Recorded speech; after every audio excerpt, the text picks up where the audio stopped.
어르신들 안녕하세요. 오늘 제가 여러분께 전해드릴 이야기는 정말 중요합니다. 혹시 매일 드시는 올리브유가 독이 될 수 있다는 사실을 알고 계신가요?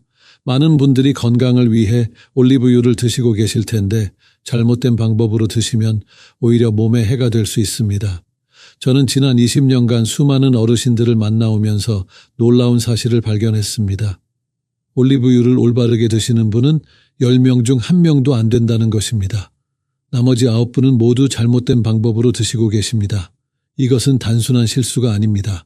생명과 직결된 심각한 문제입니다. 최근 국립보건원에서 발표한 연구 결과를 보시면 더욱 놀라실 겁니다. 잘못된 올리브유 섭취로 인해 매년 수천 명의 어르신들이 심혈관 질환으로 고생하고 계십니다. 더욱 충격적인 것은 이 중 상당수가 올리브유가 건강에 좋다고 믿고 계속 드셨다는 사실입니다. 여러분도 혹시 이런 생각을 하고 계시지 않나요? 올리브유는 무조건 몸에 좋으니까 많이 먹을수록 좋다고 말입니다. 아니면 비싼 올리브유일수록 더 건강에 좋다고 생각하고 계시나요?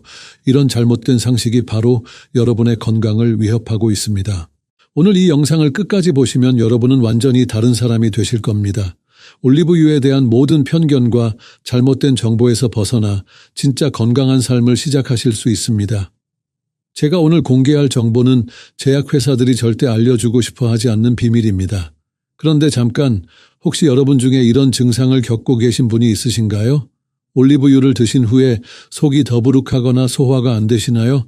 아니면 몸이 자꾸 무겁고 피곤하신가요? 만약 그렇다면 지금 당장 이 영상에 집중해 주십시오. 여러분의 몸이 보내는 위험 신호일 수 있습니다. 이제부터 제가 말씀드리는 내용은 의학적 정보를 포함하고 있습니다. 개인의 건강 상태에 따라 다를 수 있으니 반드시 전문의와 상담하신 후 실천해 주시기 바랍니다. 또한 현재 복용 중인 약물이 있으시다면 더욱 신중하게 접근해 주십시오.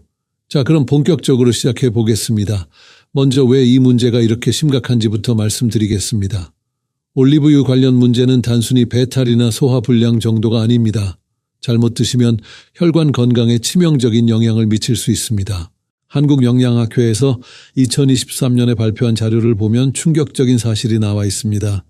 60세 이상 어르신 중 올리브유를 부적절하게 섭취하는 분들의 혈중 콜레스테롤 수치가 정상 범위를 벗어나는 경우가 전체의 78%에 달한다는 것입니다. 이는 일반적인 식용유를 사용하는 분들보다도 높은 수치입니다. 더욱 놀라운 것은 서울대 의과대학에서 진행한 5년간의 추적 연구 결과입니다. 올리브유를 잘못된 방법으로 지속적으로 섭취한 어르신들의 심혈관 질환 발생률이 일반인보다 32%나 높았다는 것입니다. 건강을 위해 드신 올리브유가 오히려 독이 되어버린 것입니다. 그렇다면 도대체 무엇이 문제일까요? 첫 번째는 가짜 올리브유 문제입니다. 시중에 판매되는 올리브유 중 상당수가 실제로는 다른 기름과 섞인 혼합유입니다. 이런 제품들은 올리브유라는 이름만 달고 있을 뿐 실제로는 건강에 해로운 성분이 더 많이 들어 있습니다. 두 번째는 보관과 사용법 문제입니다. 올리브유는 빛과 열에 매우 민감합니다. 대부분의 어르신들이 부엌 싱크대 위나 가스레인지 근처에 올리브유를 보관하시는데 이는 올리브유를 독성 물질로 변화시키는 지름길입니다. 세 번째는 과다 섭취 문제입니다. 몸에 좋다고 해서 많이 먹으면 좋을 거라는 생각으로 하루에 서너 번씩 올리브유를 드시는 분들이 계십니다. 하지만 올리브유도 결국은 기름입니다. 과다 섭취하면 칼로리 과잉으로 이어져 비만과 각종 성인병의 원인이 됩니다. 네 번째는 조리법 문제입니다. 올리브유를 고온에서 볶거나 튀김용으로 사용하시는 분들이 많습니다. 하지만 올리브유는 발연점이 낮아 고온에서 가열하면 유해한 화합물이 생성됩니다. 이런 화합물들은 우리 몸의 세포를 손상시키고 염증을 유발합니다. 이제 실제 사례를 통해 이 문제가 얼마나 심각한지 말씀드리겠습니다. 경기도에 사시는 박모 할아버지의 이야기입니다. 올해 72세이신 박 할아버지는 3년 전부터 건강을 위해 매일 올리브유를 드셨습니다.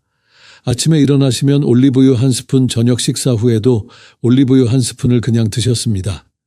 텔레비전에서 올리브유가 혈관 건강에 좋다고 해서 시작하신 일이었습니다.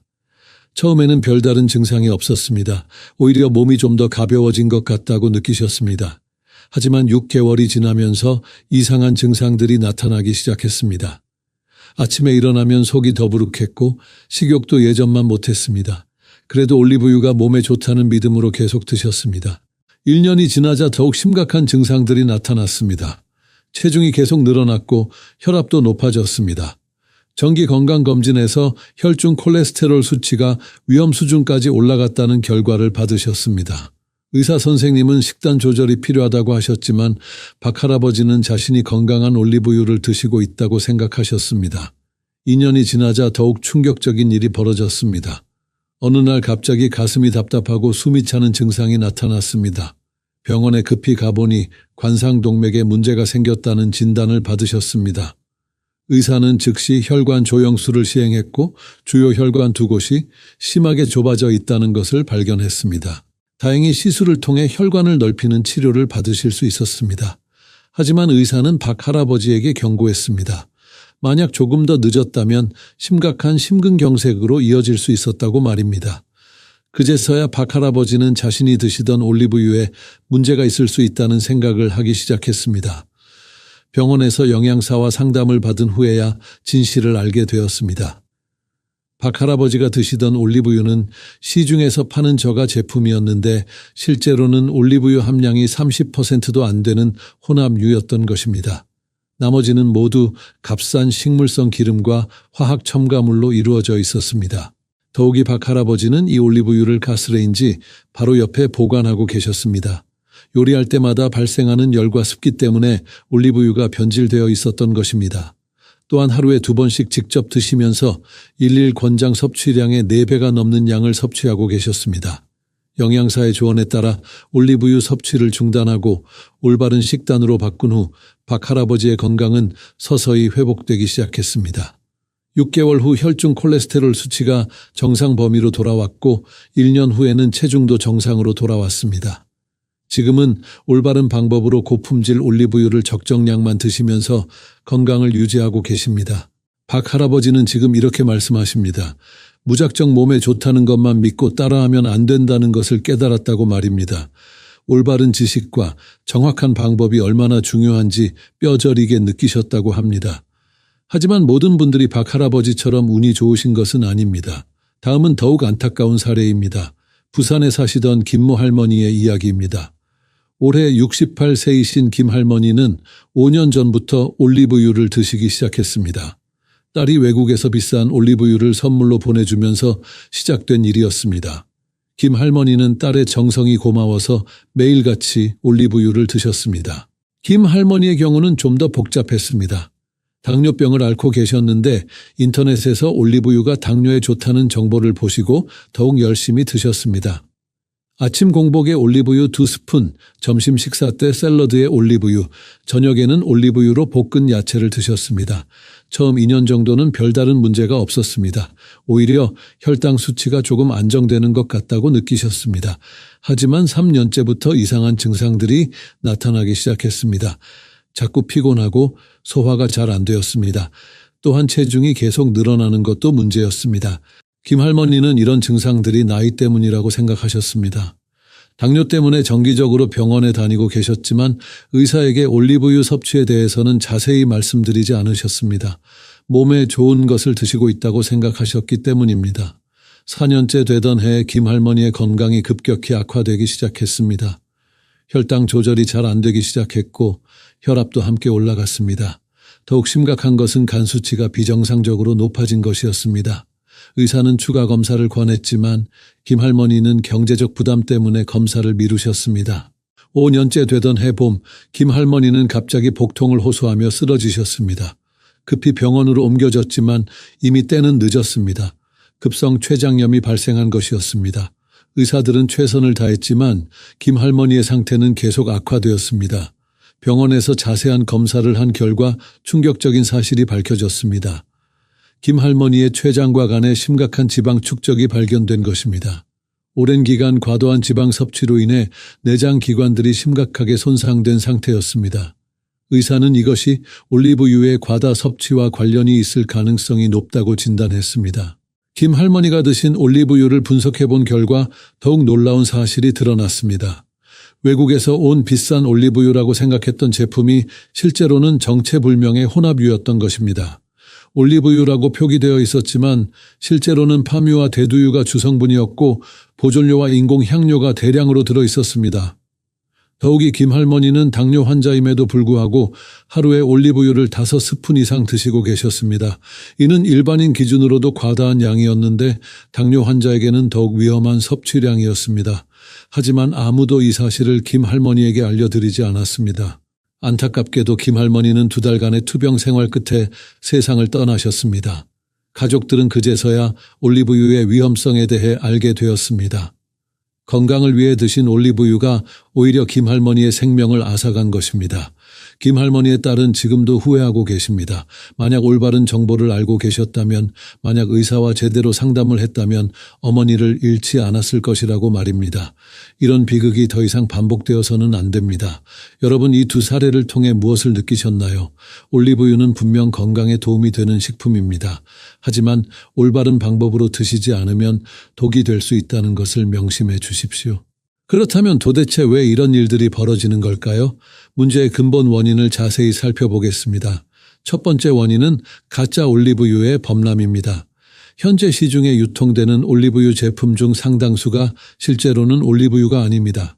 식품의약품안전처에서 2024년에 실시한 조사에 따르면 시중 판매 올리브유 제품의 43%가 품질 기준에 미달하는 것으로 나타났습니다. 이런 제품들은 값싼 식물성 기름에 올리브 향료를 첨가해서 만든 가짜 올리브유입니다. 심지어는 올리브와 전혀 관계없는 기름을 올리브유라고 속여 파는 경우도 있습니다. 이런 가짜 올리브유에는 트랜스 지방과 각종 화학 첨가물이 들어있어 건강에 매우 해롭습니다. 두 번째 원인은 잘못된 보관 방법입니다. 올리브유는 빛과 열, 공기에 매우 민감한 식품입니다. 하지만 대부분의 가정에서는 이를 제대로 지키지 않고 있습니다. 한국소비자원에서 조사한 결과에 따르면 가정에서 올리브유를 올바르게 보관하는 비율은 전체의 17%에 불과했습니다. 올리브유를 햇빛이 드는 곳이나 가스레인지 근처에 보관하면 올리브유의 주요 성분인 불포화 지방산이 산화됩니다. 산화된 기름은 우리 몸에서 활성산소를 만들어내어 세포를 손상시키고 각종 질병의 원인이 됩니다. 또한 개봉한 올리브유를 오랫동안 보관하면서 계속 공기에 노출시키는 것도 큰 문제입니다. 세 번째 원인은 과다 섭취입니다. 올리브유가 건강에 좋다고 해서 무제한으로 드시면 안 됩니다. 세계보건기구에서 권장하는 올리브유 일일 섭취량은 성인 기준으로 2스푼, 즉 28g 정도입니다. 하지만 많은 어르신들이 이보다 훨씬 많은 양을 드시고 계십니다. 과도한 올리브유 섭취는 비만의 직접적인 원인이 됩니다. 올리브유 한 스푼에는 약 120칼로리가 들어있습니다. 하루에 5스푼만 드셔도 600칼로리가 추가되는 것입니다. 이는 밥 한 공기에 해당하는 칼로리입니다. 이런 과다 칼로리가 매일 축적되면 당뇨병, 고혈압, 심혈관 질환의 위험이 크게 증가합니다. 네 번째 원인은 잘못된 조리법입니다. 많은 분들이 올리브유를 모든 요리에 맞는 거로 사용하려고 합니다. 하지만 올리브유는 발연점이 상대적으로 낮아 고온 조리에는 적합하지 않습니다. 엑스트라 버진 올리브유의 발연점은 섭씨 160도에서 190도 정도입니다. 이 온도를 넘어서 가열하면 올리브유의 유익한 성분들이 파괴되고 유해한 화합물이 생성됩니다. 특히 아크롤레인이라는 독성 물질이 만들어지는데 이는 눈과 호흡기를 자극하고 장기적으로는 암의 위험을 증가시킬 수 있습니다. 하지만 많은 분들이 이를 모르고 올리브유로 볶음이나 튀김 요리를 하고 계십니다. 다섯 번째 원인은 개인의 건강 상태를 고려하지 않은 섭취입니다. 올리브유가 일반적으로 건강에 좋다고 해서 모든 사람에게 똑같이 좋은 것은 아닙니다.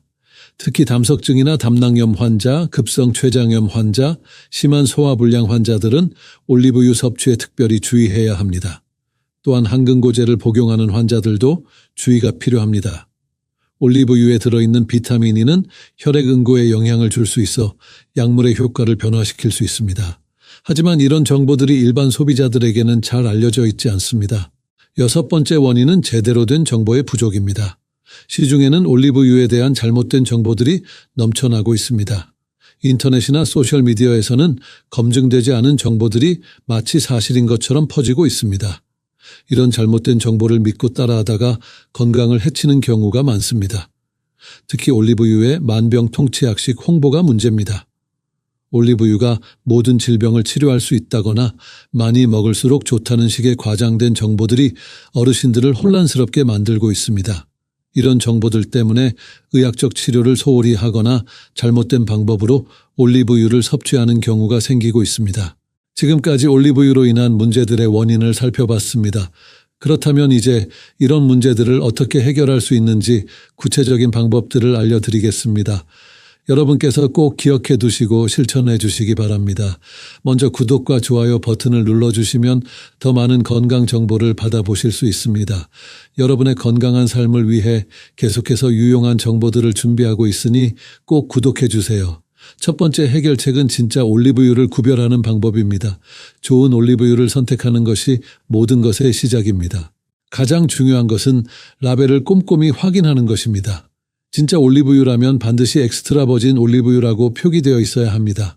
그냥 올리브유나 퓨어 올리브유라고 되어 있다면 정제 과정을 거친 것으로 영양가가 많이 떨어집니다.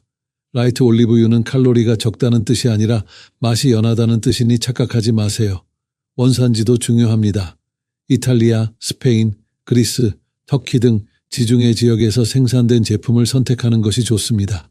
하지만 단순히 이탈리아에서 포장했다고 해서 이탈리아산이 아닐 수도 있으니 주의하세요. 정확한 원산지가 표기되어 있는지 확인해야 합니다. 수확 날짜와 유통기한도 확인해야 합니다. 올리브유는 수확 후 2년 이내에 소비하는 것이 좋습니다. 가능하면 수확한 해가 최근인 제품을 선택하세요.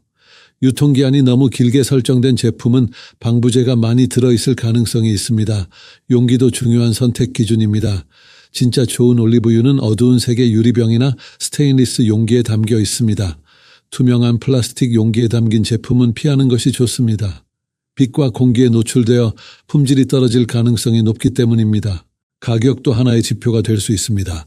너무 저렴한 제품은 의심해 보세요. 진짜 엑스트라 버진 올리브유는 생산 과정이 까다롭고 원가가 높기 때문에 어느 정도 가격대가 형성되어 있습니다. 500ml 기준으로 10,000원 이하의 제품은 가짜일 가능성이 높습니다. 집에서 간단하게 확인하는 방법도 있습니다. 진짜 올리브유는 냉장고에 넣으면 약간 굳어집니다. 하지만 완전히 고체가 되지는 않습니다. 만약 전혀 변화가 없거나 완전히 굳어버린다면 다른 기름이 섞여 있을 가능성이 있습니다. 맛으로도 구별할 수 있습니다. 진짜 엑스트라 버진 올리브유는 약간의 쓴맛과 매운맛이 있습니다. 목구멍을 살짝 자극하는 느낌이 드는 것이 정상입니다.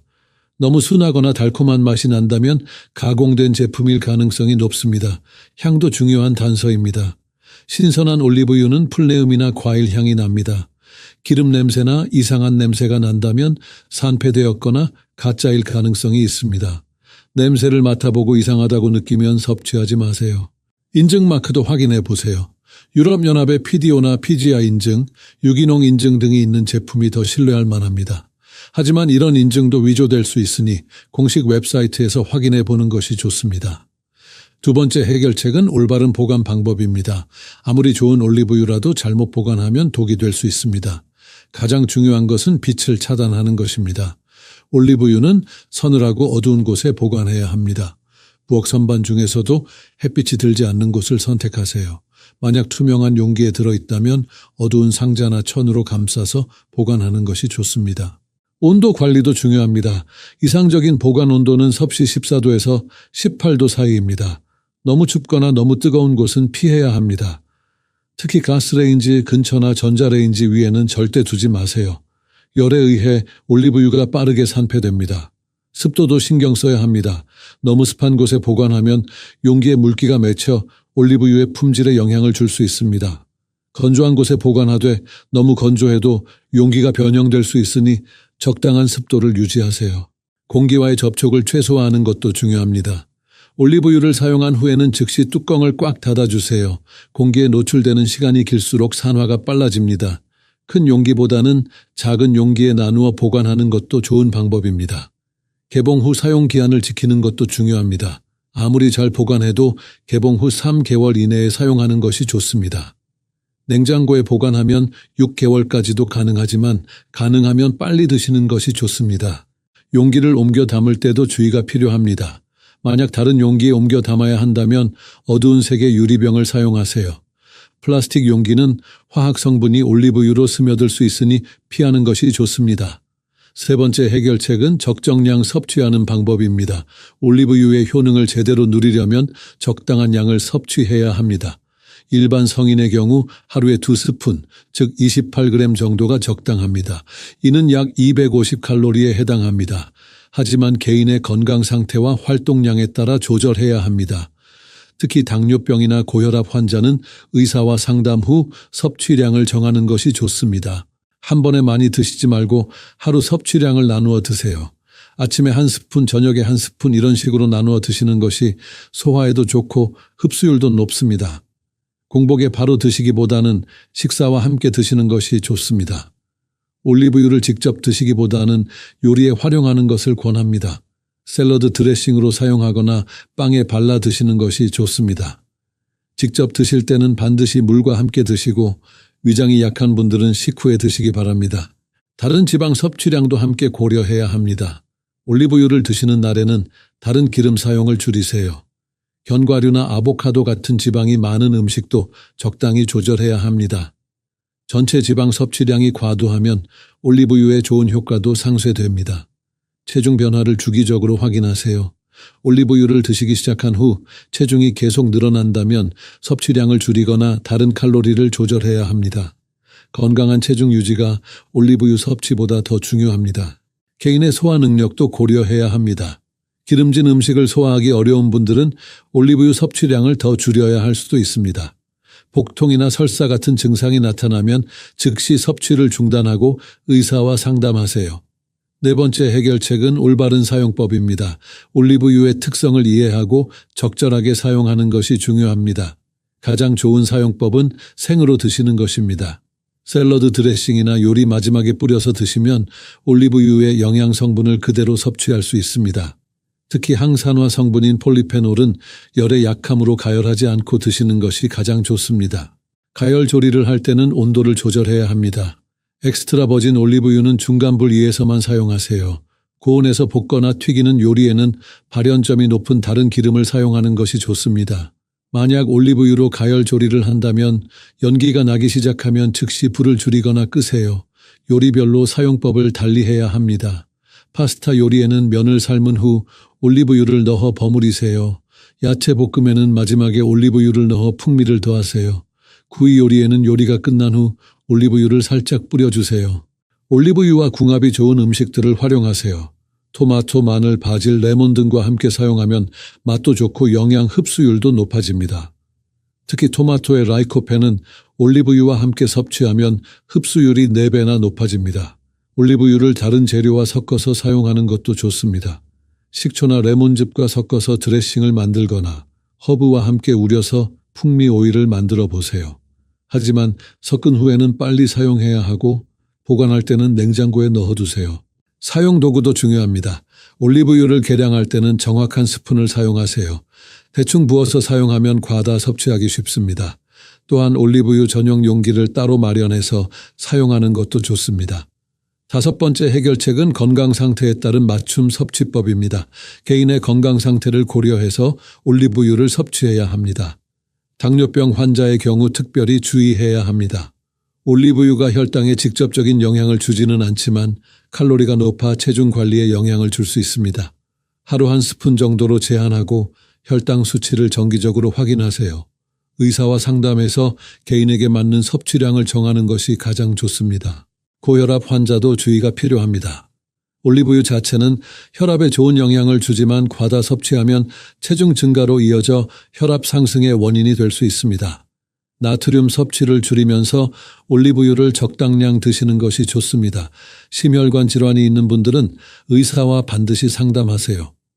올리브유의 불포화 지방산이 심혈관 건강에 도움이 되지만 한근고제를 복용하는 경우 상호작용이 있을 수 있습니다.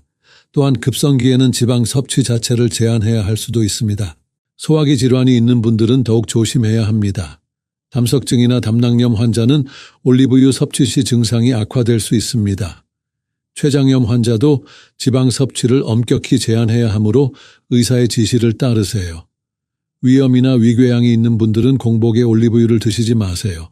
알레르기가 있는 분들도 주의하세요. 올리브나 관련 식물에 알레르기가 있다면 올리브유도 피해야 합니다. 처음 드실 때는 소량부터 시작해서 이상 반응이 없는지 확인하세요. 피부 발진이나 호흡 곤란 같은 증상이 나타나면 즉시 섭취를 중단하고 병원에 가세요. 임신부나 수유부는 특별한 주의가 필요합니다. 올리브유 자체는 안전하지만 과다 섭취는 피해야 합니다. 임신 중 급격한 체중 증가는 임신 합병증의 위험을 높일 수 있습니다. 산부인과 의사와 상담해서 적절한 섭취량을 정하세요. 어르신들은 소화 기능이 떨어지므로 더욱 조심해야 합니다. 한 번에 많은 양을 드시지 말고 조금씩 나누어 드세요. 또한 다른 약물과의 상호작용도 고려해야 하므로 주치의와 상담하는 것이 좋습니다. 여기서 잠깐 지금까지의 내용이 도움이 되셨다면 구독과 좋아요 버튼을 꼭 눌러주세요. 여러분의 건강한 삶을 위해 계속해서 검증된 정보만을 전달하겠습니다. 이제 계절별, 질환별 주의사항에 대해 말씀드리겠습니다. 봄철에는 올리브유 섭취에 특별한 주의가 필요합니다. 봄은 신진대사가 활발해지는 시기로 평소보다 칼로리 소모가 증가합니다. 하지만 동시에 춘곤증으로 인해 활동량이 줄어들기도 합니다. 이때 올리브유를 과다 섭취하면 체중이 급격히 늘 수 있습니다. 봄철에는 올리브유 섭취량을 평소보다 10% 정도 줄이고 가벼운 운동을 병행하시기 바랍니다. 또한 봄철에는 미세먼지가 많아 호흡기가 예민해집니다. 이때 산패된 올리브유를 섭취하면 염증 반응이 더욱 심해질 수 있습니다. 봄철에는 올리브유의 신선도를 더욱 꼼꼼히 확인하고 개봉한 지 오래된 제품은 과감히 버리세요. 여름철에는 보관에 특별히 신경 써야 합니다. 높은 온도와 습도로 인해 올리브유가 빠르게 변질될 수 있습니다. 여름철에는 올리브유를 냉장고에 보관하는 것을 권합니다. 냉장 보관 시 올리브유가 약간 굳을 수 있지만 상온에서 조금 두면 다시 액체 상태로 돌아옵니다. 여름철에는 식욕이 떨어져 올리브유를 직접 드시려는 분들이 계십니다. 하지만 더운 날씨에 기름을 직접 드시면 소화불량을 일으킬 수 있습니다. 여름철에는 차가운 샐러드나 냉국에 올리브 오일을 활용하는 것이 좋습니다. 가을철에는 식욕이 증가하면서 올리브유 섭취량도 늘어날 수 있습니다. 하지만 겨울을 준비하며 체중이 증가하기 쉬운 시기이므로 섭취량 조절이 필요합니다. 가을철에는 제철 과일과 채소를 올리브유와 함께 섭취하면 영양 흡수율을 높일 수 있습니다. 겨울철에는 올리브유의 보온 효과를 활용할 수 있습니다. 따뜻한 수프나 스튜의 마지막에 올리브유를 넣으면 맛도 좋아지고 몸도 따뜻해집니다. 하지만 겨울철에는 활동량이 줄어들므로 전체적인 칼로리 섭취를 조절해야 합니다. 이제 주요 질환별 주의사항을 더 자세히 살펴보겠습니다. 당뇨병 환자의 경우 올리브유 섭취 시간이 중요합니다. 혈당이 높을 때는 올리브유 섭취를 피하고 혈당이 안정된 상태에서 드시기 바랍니다. 또한 인슐린 주사 시간과 올리브유 섭취 시간을 조절해야 합니다. 의사와 상담해서 개인에게 맞는 섭취 계획을 세우세요. 고혈압 환자는 나트륨 섭취를 줄이면서 올리브유를 활용할 수 있습니다. 소금 대신 올리브유와 허브를 사용해서 음식의 맛을 내면 혈압 관리에 도움이 됩니다. 하지만 혈압약을 복용 중이라면 의사와 상담 후 섭취하세요. 심장병 환자는 올리브유의 오메가3 지방산이 도움이 될 수 있습니다. 하지만 급성기에는 모든 지방 섭취를 제한해야 할 수 있으므로 의사의 지시를 따르세요.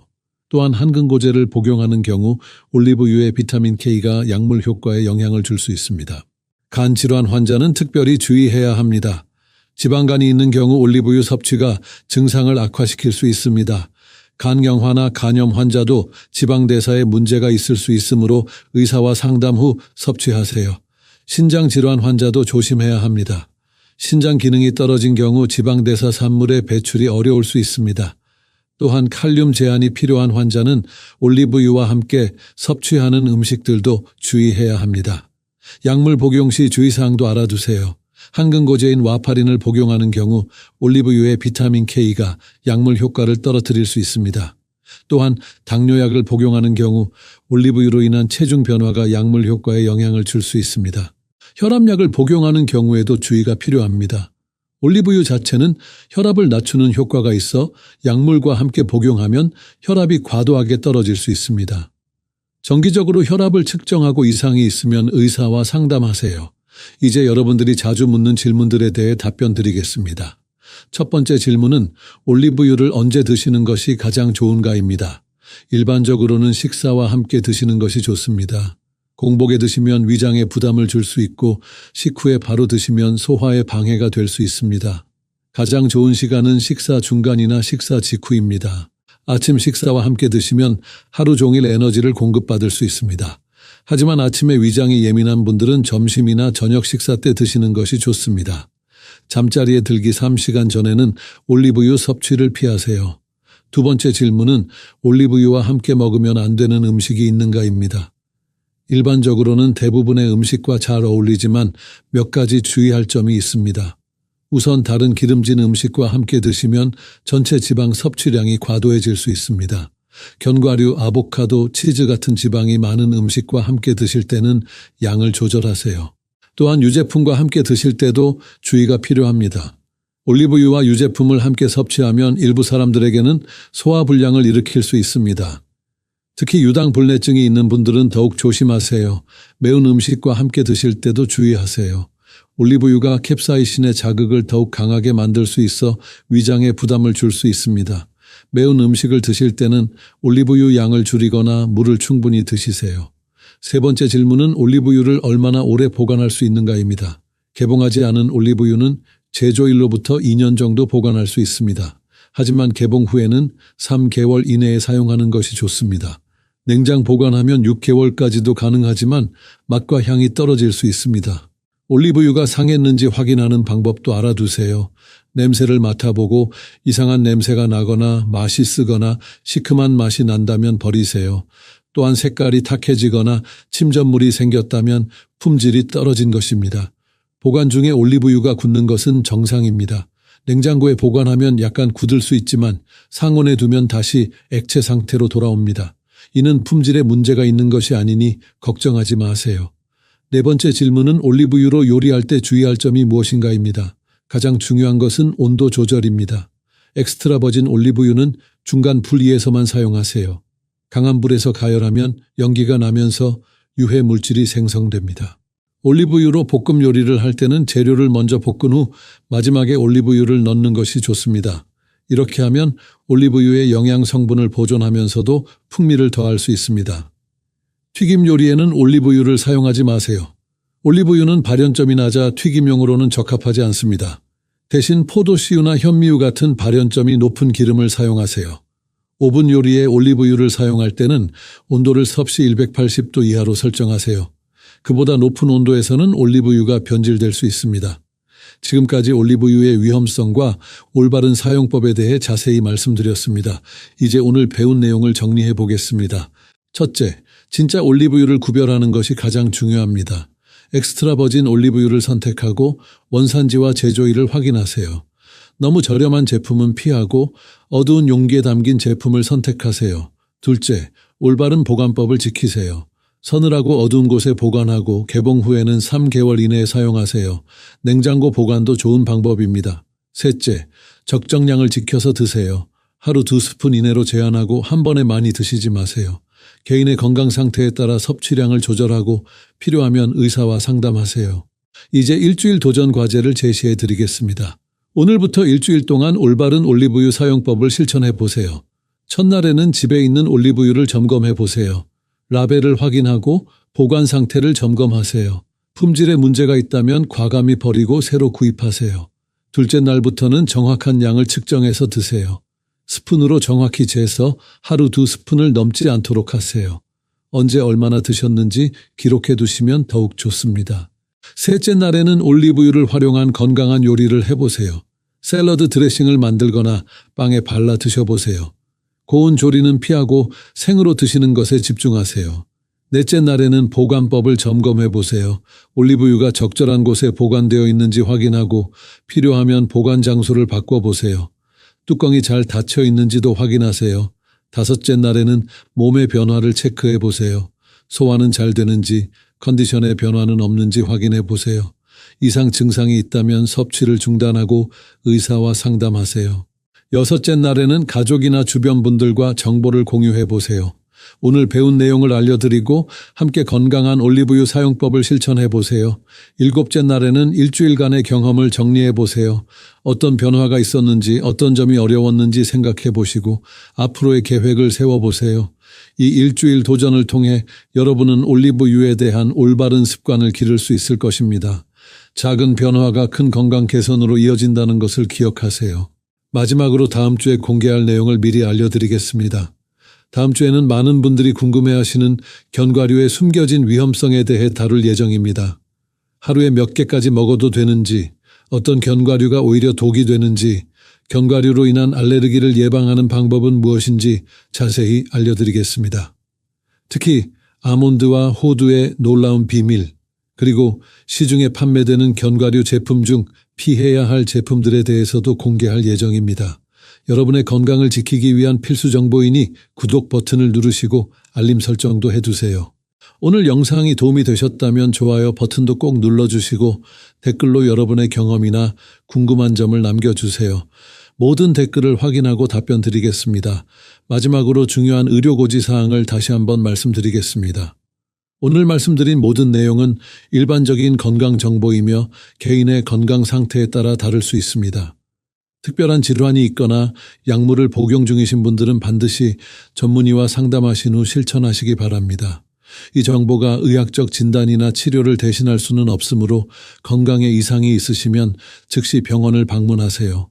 건강한 삶은 하루아침에 만들어지지 않습니다. 오늘부터 작은 변화를 시작해서 꾸준히 실천하시면 분명 좋은 결과가 있을 것입니다. 여러분의 건강한 노년을 위해 항상 정확한 정보를 전달하겠습니다. 다음 주에 더 유용한 정보로 찾아뵙겠습니다. 감사합니다.